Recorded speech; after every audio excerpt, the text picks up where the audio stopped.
그럼 세 번째 주제로 중대재해처벌법 관련 컴플라이언스 이슈에 대해서 이동현 노무사님께서 발표해 주시겠습니다.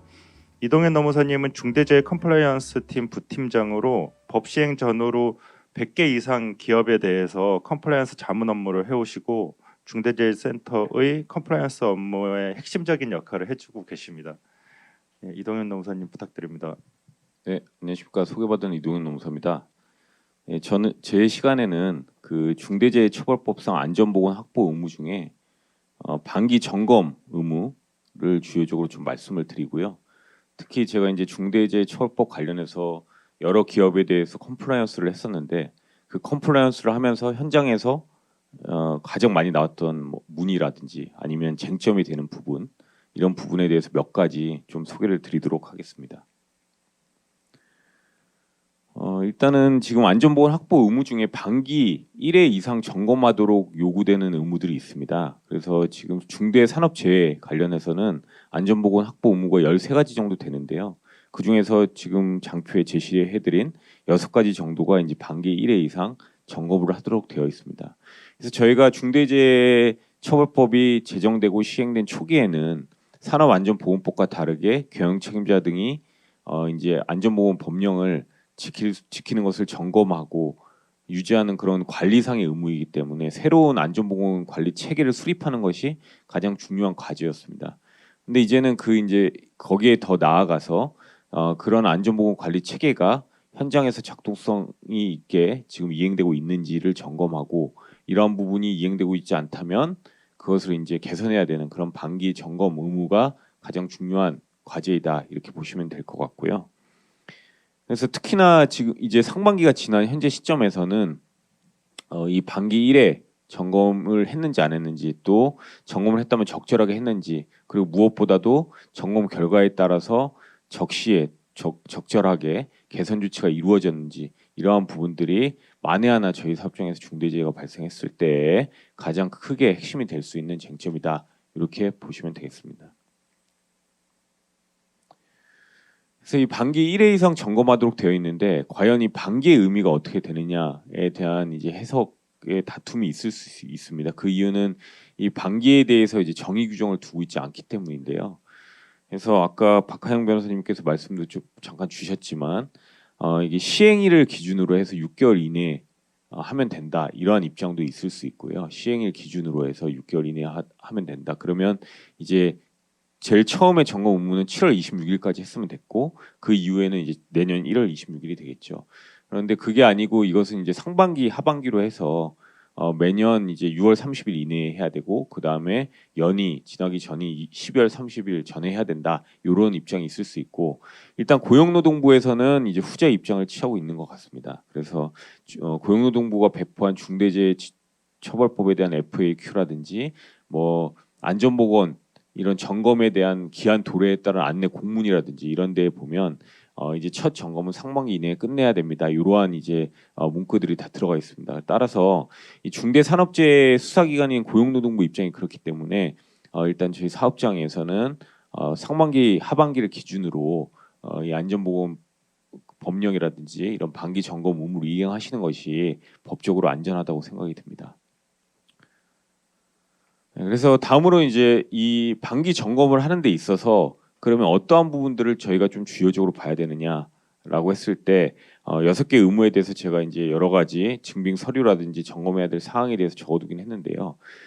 예시를 들어서 말씀드리면 이제 유해 위험 요인 점검 같은 경우에는 위험성 평가는 이미 다 하고 계실 겁니다. 따라서 이러한 부분은 이제 무엇보다도 중요한 것은 저희가 위험성 평가를 하고 이제 감소 대책을 세웠는데 이 감소 대책이 현장 분들과 얘기하다 보면 어떻게 보면 이제 사안에 따라서 또는 어떤 상황에 따라 여러 가지 이제 재반 여건에 따라서 단기적으로 개선될 수 있는 과제가 있고 뭐 중장기적으로 개선될 수 있는 과제가 있겠죠. 그래서 거기에 대한 이제 조금 적절한 기한을 설정하는 것이 중요할 것 같고요. 그다음에 만약에 그 기한 내에 개선이 안 된 것이 있다면은 합리적인 근거를 반드시 마련해 두실 필요가 있다. 그 이유는 만약에 저희가 이러한 유해 위험 요인 점검을 하고 미흡한 부분이 생겼다 했는데 그 기한 내에 개선 조치를 하지 않았고 그로 인해서 중대재해가 발생했다 하면은 이것은 이제 그 중대재해와 위반 간의 상당 인과관계가 상당히 높고 그게 이제 인정될 가능성, 중대재해와 그 연결돼서 인정될 가능성이 높기 때문에 이러한 점은 반드시 유의하실 필요가 있겠습니다. 그리고 마지막에 제가 빨간 박스로 쳐놓은 이유는 안전보건 관계 법령 점검 같은 경우는 다른 반기 점검에 비해서 상당히 폭넓고 어떻게 보면 법에서도 다소 추상적으로 정해져 있기 때문에 이제 저희 사업장들에서 이걸 어떻게 점검을 해야 되느냐 이런 문의가 상당히 많은 것 같습니다. 그래서 법에 보시면 안전보건 법령에 대해서는 종사자의 안전보건을 확보하는 데 관련되는 법령이라고만 이제 규정이 되어 있습니다. 그래서 사실은 이제 저희 회사의 업종이나 뭐 여러 가지 사용하는 시설 장비에 따라서 뭐 상당히 많은 법률이 적용이 될 수도 있고 그렇지 않을 수도 있는데요. 기본적으로 이에 대해서 고용노동부나 검찰은 이제 이 정도의 이제 산업안전보건 법령을 중심으로 하지만 그것을 한정되지는 않는다. 그리고 고용노동부에서 내놓은 것이 이제 가장 구체적인데 중대재해처벌법 해설서에서는 이렇게 산업안전보건법 등 10개 법령 정도를 이제 예시로 들고 있습니다. 근데 이것도 이제 예시일 뿐이지 한정적으로 열거한 건 아니기 때문에 이 10개의 법령만 점검한다고 이 안전보건 법령의 점검이 다 준수된 것이다. 이렇게 담보할 수는 없어서 이러한 부분들이 지금 좀 불확실한 부분이 있다라는 것입니다. 그래서 현재 상황에서는 지금 제가 여기 제시해 드린 바와 같이 다소 폭넓게 저희가 안전보건 관계 법령에 대해서 나열하고 거기에 따라서 조금 안전보건 법령 확정을 통해서 이행하실 필요가 있겠다는 것이고요. 그래서 안전보건 관계 법령의 유형을 분리해 보면 이제 애초에 목적이 종사자의 안전이나 보건을 확보하기 위한 법률이 있을 수 있고요.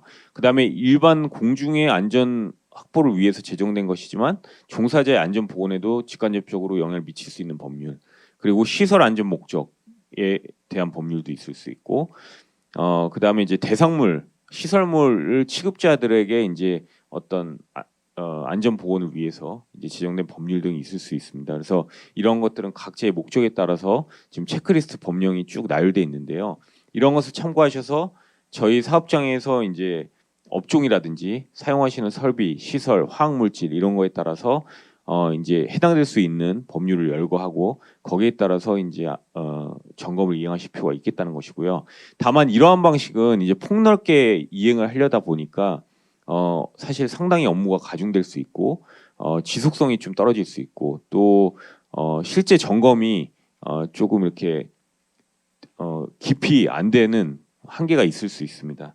그래서 향후적으로는 특히 최근 고용노동부에서 발표된 어떤 시행령 개정의 움직임, 특히 이 시행령 개정을 함에 있어서는 안전보건 법령에 대한 구체화도 하겠다. 이러한 내용이 있기 때문에 이러한 것들을 예의주시해서 거기에 따라서 조금씩 하반기 점검을 시행하실 필요가 있겠다라는 것이고요. 그래서 아래 보시면은 고용노동부에서 현장의 불확실성을 해소해 달라는 그런 이제 요청 때문에 안전보건 관계법령 구체화 등을 통해서 이제 시행령을 개정하겠다. 그래서 뭐 언론 기사에서는 이미 7월 정도에는 뭐 이르면 8월에 뭐 입법 예고 될 수 있다 뭐 이런 얘기도 있었는데 그러기는 지금 좀 쉽지 않아 보이고 다만 고용노동부에서 연내에는 하겠다라고 지금 조금 하고 있는 상황으로 보입니다. 그래서 이러한 동향들을 조금 저희가 참고하셔가지고 하반기 이 관계법령 의무 점검은 좀 준비하실 필요가 있겠다는 것입니다. 그럼 이렇게 안전보건 법령이 어느 정도 확정이 되면 이제 그 실행하는 과정에서는 어떤 것들을 좀 주의하셔야 되냐면요. 무엇보다도 이 법령 점검은 반기의 1회만 하시면 되지만 결국에는 이것이 실효적으로 이행되기 위해서는 상시적으로 이제 법령 준수사항이 관리되어야 된다는 것입니다. 그래서 그러기 위해서는 첫 번째로는 이제 점검 담당자가 지정이 돼 있어야겠죠. 그러니까 법령이 많을 수 있기 때문에 그 법령별 담당자나 팀이 정확히 이제 업무 아레날이 정확히 명확화되어 있어야 되고요. 그다음에 그 점검 담당자들이 상시적으로 본인이 맡은 점검 항목에 대해서는 자가 점검을 하고 거기에 따른 증빙 자료들을 확보해 둘 필요가 있겠습니다. 그리고 또 안전보건 관계법령 등이 계속 개정이 되기 때문에 그런 것들이 누락되거나 잘못된 일이 없도록 계속적으로 또 법규 관리를 할 필요가 있겠습니다. 그리고 마지막으로는 실시하는 것도 중요하지만 결국에는 실시한 후에 피드백이 적절히 됐느냐가 가장 중요하기 때문에 이러한 부분들도 반드시 필수적으로 챙기셔야 된다 된다라는 것을 유의하실 필요가 있겠습니다. 그래서 이제 이 안전보건관계법령의 점검이라는 것은 우리 회사가 법령에 대해서 준수하고 있는지를 알 수 있는 적절한 방법이면은 회사 재량껏 이제 하시면 되는데 저는 이제 지금 제시해드린 이런 체크리스트를 통해서 안전보건관계법령을 점검하는 것이 가장 효율적이고 실효적이다라고 생각을 하고 있습니다. 그래서 보시다시피 이제 저희 회사에 적용될 수 있는 법 규정이나 법 조항이 이제 우선 정의가 되고 그러한 법 내용이 준수되기 위해서는 어떤 것을 주요적으로 확인해야 되느냐 이런 것들이 정의가 되어 있어야 되고 거기에 따라서 이제 점검 결과로서 우리 회사에 해당이 있느냐 없느냐 이것은 이제 회사에 해당이 있느냐 없느냐보다는 이게 전사적으로 전사 차원 전 사업장 차원에서 점검이 돼야 되기 때문에 어떤 사업장에서는 해당이 없을 수 있겠지만 같은 회사의 다른 사업장에서는 해당이 있을 수가 있겠죠. 그런 부분도 조금 유의를 하셔야 되고요. 그다음에 준수 여부 그리고 준수 여부도 이제 서류만 봐서 확인할 수 있는 사항이 있는 반면에 산업안전보건 기준에 관한 규칙처럼 이제 서류뿐만 아니라 현장에서 확인해야 될 것들도 있습니다. 그래서 이러한 부분들을 유의하셔서 점검을 하시면 되겠다. 그래서 지금 제가 빨간색으로 있는 확인 자료는 결국에는 이러한 법령 점검을 했더라도 저희가 유사시에 만에 하나 중대재해가 발생했을 때 이러한 저희가 점검을 제대로 했다는 것을 증빙할 수 있어야 되기 때문에 서류 확인된 부분에 대해서는 그 서류를 보관하시면 될 거고요. 현장 확인한 부분에 대해서는 필요시에는 뭐 점검 사진이라든지 아니면 점검 내역을 좀 상세히 기록해 두실 필요가 있겠습니다. 그래서 지금 여기 제가 조금 더 이해를 돕기 위해서 체크리스트 예시를 조금 제시를 드렸습니다. 그래서 이것은 자료로 대체하고 한번 보시면 될 것 같습니다. 다음으로 이제 제가 컴플라이언스를 하면서 좀 많이 문의가 있고 쟁점이 되는 상황입니다. 다만 이 경영 책임자의 범위나 역할은 이제 전 시간에 정단 변호사님이나 박하영 변호사님께서 이미 이 해석의 논란, 그 다음에 분쟁 가능성은 다 설명을 해주셨기 때문에 제가 이 시간에서 거기에 대해서는 이제 다시 설명을 드릴 필요는 없을 것 같고요. 다만 이제 이 역할에 대한 부분입니다. 그러니까 결론적으로 이제 이런 불확실한 상황 속에서 여러 기업들에서 또 현실적으로 대표이사가 경영 책임자에서 배제되기 어렵다고 하더라도 경영 책임자가 이러한 그 대표이사가 이러한 안전보건에 대한 활동들을 전부 책임지고 할 수는 없기 때문에 결국에는 안전보건 업무 담당자인 CSO를 두고 이제 그 분을 안전보건 총괄 관리를 시킴으로써 실효성 있는 이제 안전보건 확보 의무를 이행하기 위한 체계를 갖추신 회사들이 많은데 이러한 경우에 그러면 CEO와 CSO의 역할을 어떻게 가져가야 되느냐 이러한 이제 문의가 상당히 많습니다. 그래서 제가 볼 때에는 결국에는 이 실질적인 이행과 관리 감독은 당연히 CSO가 하게 되겠지만 결국에는 이러한 안전보건 확보 의무에 따른 이행 결과에 대해서는 최소한 대표이사의 보고가 돼야 되고 또 만약에 그 점검 결과에 따라서 개선해야 되는 조치가 CSO의 권한 내에 있다면 CSO가 이제 정결을 통해서 이행 조치를 하고 보고만 하면 되겠지만 그게 아니고 CEO의 어떤 의사결정이 필요하다거나 CEO의 정결 권한에 속한다. 그러면 당연히 보고 후에 CEO의 의사결정에 따라서 적시에 적절하게 이런 개선 조치가 될 수 있도록 할 필요가 있겠습니다. 그래서 결국에는 아래 제시드린 것처럼 경영 책임자도 어쨌든 최소한의 보고는 받아야 되고 만약에 경영 책임자의 의사결정이 필요한 상황에 대해서는 반드시 확인을 통해서 필요한 조치가 이루어져야 된다라는 것입니다. 다음으로는 이제 이 적용 범위에 대한 부분입니다. 결국에는 저희 직접 근로자들에 대해서는 뭐 이론의 여지가 없고 도급 용역 위탁한 경우에 어떻게 해야 되냐 이게 이제 항상 문제가 되는데 그것은 이제 법에서는 실질적으로 지배 운영 관리할 책임이 있는 경우 근데 이거는 장소뿐만이 아니라 시설이나 장비에 대해서 책임이 있는 경우 이렇게 정하고 있습니다. 다만 여기에 대해서는 아직까지 법원의 선례도 없고 법에서도 구체적으로 이 판단 지표를 제시하고 있지는 않습니다.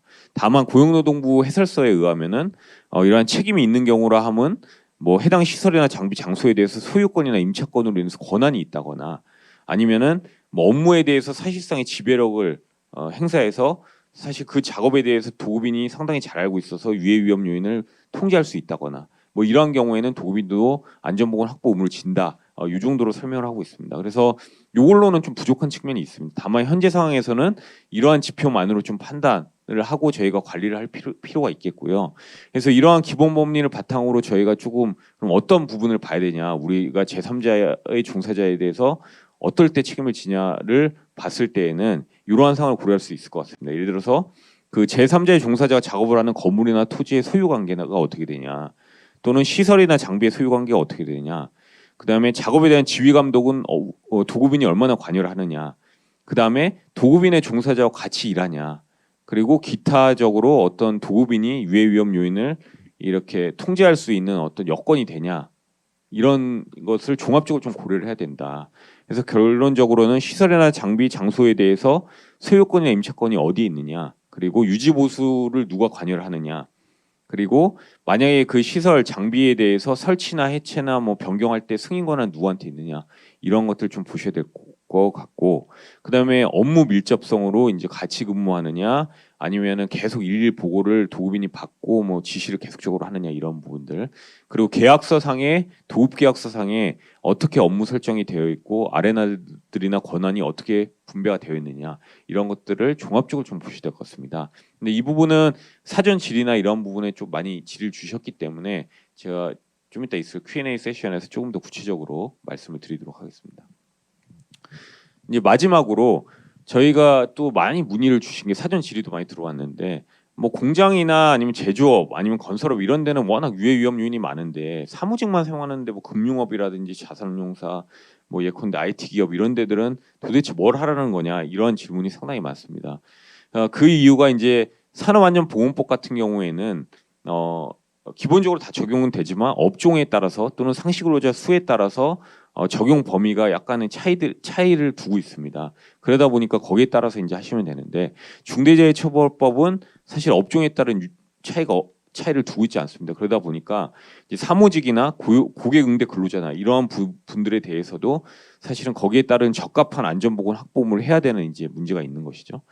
그래서 거기에 따르면 이제 산업안전보건 기준에 관한 규칙에 따르면 장시간 근로나 야간 작업 이런 분들에 대해서는 이제 신체적 피로나 직무 스트레스에 대한 건강 관리를 하도록 되어 있고, 이제 검찰에서도 이 과로사, 내심혈관계 질환 같은 경우에 이것은 이제 중대재해처벌법 시행령상의 어떤 업무상 질병에는 들어가지 않지만 이것도 중대산업재해에는 해당될 여지가 있다, 업무와 관련이 있으면, 이러한 입장을 두고 있습니다. 그래서 결론적으로는 이런 분들에 대해서도 어떤 장시간 근로, 과로, 스트레스 이러한 것에 대한 어떤 그 보건관리 체계를 이 중대재해처벌법상 안전보건관리 체계에 같이 포함시켜서 좀 진행하실 필요가 있겠습니다. 그래서 요거에 대해서는 조금 참고하실 수 있는 자료가 산업안전보건공단의 사무종사자 직업 건강 가이드라인 이런 게 있습니다. 그래서 여기에 이 조금 애매한 사무종사자에 대해서 어떻게 보건 관리를 해야 되느냐에 대한 구체적인 조치들이 좀 있으니까요. 요거를 활용하시면 될 것 같고,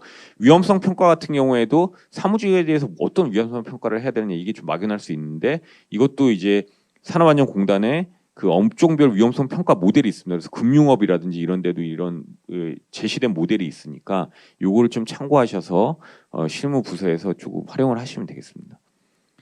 그래서 결국에는 이러한 사무직 또는 고객응대 근로자에 대한 보건 관리도 필요하고, 이러한 부분들도 결국 중대재해처벌법상의 안전보건 관리 체계에 따라서 PDCA 사이클로 이제 관리를 하셔야 된다. 그래서 마지막 장표에는 제가 이러한 사무직이나 고객응대 근로자들에 대해서 어떠한 PDCA 사이클로 관리를 해야 되는지를 예시를 두었으니까요. 이거는 자료로 한번 보시면 되겠습니다. 예, 그래서 이상으로 그 중대재해처벌법상 안전보건 확보 업무의 반기 점검 및 그 다음에 컴플라이언스에 있어서 좀 쟁점이 되는 부분에 대해서 말씀드렸습니다. 감사합니다.